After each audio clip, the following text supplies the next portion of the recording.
So now that we know the 4 different types of controls, we'll talk through the 10 critical controls that A-LIGN has outlined here. So first 2 right off the bat are probably the ones that I see that they're really tied together, which is why I kind of talk about them together. For risk assessment and risk mitigation, they're 1 and 2 here because they're the ones that I feel like kind of present themselves the most often with first-year clients. So clients who come to us that, hey, how do I get SOC 2, get the SOC 2 report completed, and with an unqualified opinion, this is something that we always bring up right away. So, has a risk assessment been completed?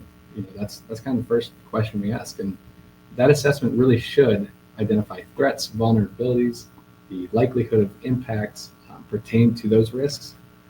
It should cover fraud, the potential for fraud across your organization and the services that you offer. So it's something that really is a robust look into your entire control framework and the system and the services that you provide. So it's not a very quick fix. It's something that we try to get out in front of early on in the audit process so that your organization can have ample time to complete a risk assessment prior to the audit.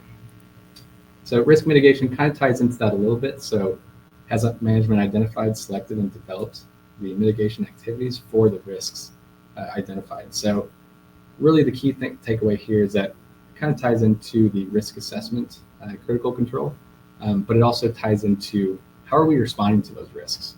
Are we avoiding the risk just by not even playing in that arena and really working in a field where that risk can be realized? Are we mitigating the risk? Are we transferring it to another team, organization, kicking the can down the road, whatever the case may be?